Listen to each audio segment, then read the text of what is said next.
गोड़ लागतनी समाचार मुंबई से बटुए। एगो बड़ा ही मार्मिक दुखद समाचार आ रहल बटुए। ना रहली महान गायिका लता मंगेशकर, 92 के उम्र में ले ली आखिरी सांस। पीएम समेत तमाम दिग्गज दिले श्रद्धांजलि। खबर का बा विस्तार से जानी, पूरा कहानी देखब, पूरा जुबानी सुनब।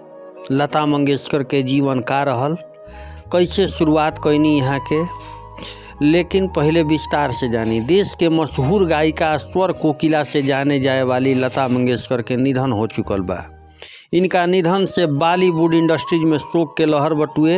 राजनीतिक दल से लेके बॉलीवुड से जुड़ल दिग्गज इनकर निधन के अपूरणीय क्षति बतैले बड़न। शिवसेना सांसद संजय राउत ट्वीट करके जानकारी देनी। बीतल दिन उनकर स्वास्थ्य बिगड़ गई रहे, जेकरा बाद वहाँ के आईसीयू से वेंटिलेटर पर रखल रहे। एतवार के शिवसेना सांसद संजय राउत ट्वीट करके जानकारी देनी कि महान गायिका लता मंगेशकर के निधन हो गई बा।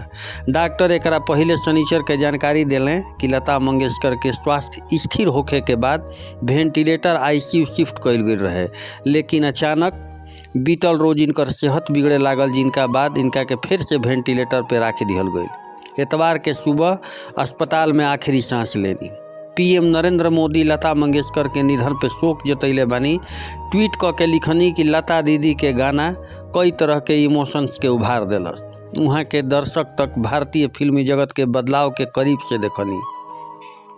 फिल्म से परे वो हमेशा भारत के विकास के बारे में भावुक रही। वो एगो मजबूत आ विकसित भारत देखल चाहत रही। जरूरा सबके बता दी कि लता मंगेशकर के निधन हो चुकल बटुए। भोजपुरिया समाचार और दर्शक लोग के जानकारी दे रहल बटुए। लता मंगेशकर के निधन पे तमाम राजनीतिक आ बॉलीवुड इंडस्ट्री के लोग अपन प्रतिक्रिया देवे शुरू कर दिले बड़न।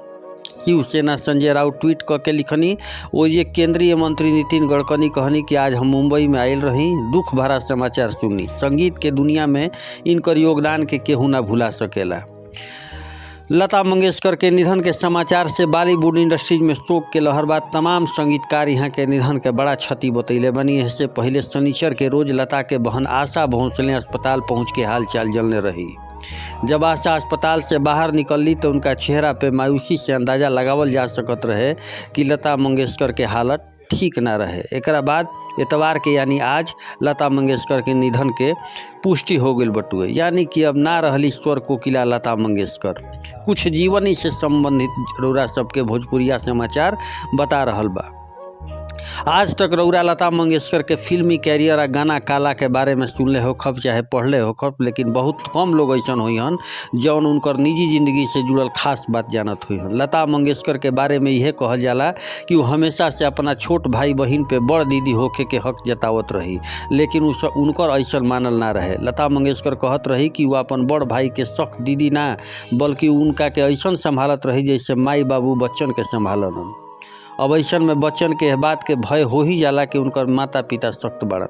लता मंगेशकर के पिताजी उनका के जिम्मेदार बेटी मानत रहन। उनकर मृत्यु के बाद वो अपन भाई बहन खातिर माई या पिता दोनों के ही रोल अदा कैली।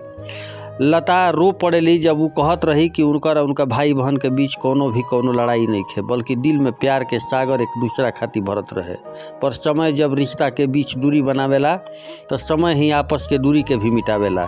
लता मंगेशकर के पिताजी ना जानत रहन कि उनकर गाना गावे के कला के भंडार बा। लता के माँ गाना तो ना पर गीत के लय के समझत रही, लेकिन उनकर पिताजी सुबह 5:30 बजे ही तानपुरा बजावत गातों के गाना शुरू कर देते रहन। लता जब 4-5 साल के रहल हुई हैं तब उनकर पिताजी के बात के पता चलल कि उनकर गीत के लय के समझ के साथ साथ भगवान द्वारा दिहल गई, माई सरस्वती द्वारा दिहल गई सुरीला आवाज़ भी बा। लता उ दिन बहुत निराश हो गई जब गायक आ म्यूजिक कंपोजर स्वर्गीय भूपेन हजारिका के पत्नी प्रियवंदा भूपेन आ लता के बीच प्रेम संबंध होखे के दावा कइल गई। लता के बात के कल्पना करे में रौरा सबके दुख देवे जैसन पड़ल। रौरा सबके बता दी कि माई सरस्वती जरा कंठ में वास करत रही, अब वो दुनिया में ना रहली।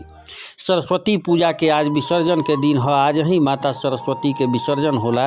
यही तरीका से माई सरस्वती के दिहल गई कंठ स्वरूपा लता मंगेशकर विसर्जन के साथ ही यह देश के छोड़ के चल गई। ऐ मेरे वतन के लोगों, जरा याद करो कुर्बानी, जो शहीद हुए थे उनकी जरा याद करो कुर्बानी। ये गाना भी आज हर भारतीय के दिल में बटुए। एकरा के दबा के खबर के शेयर करी, कमेंट करी, लाइक करी। बहुत बहुत धन्यवाद।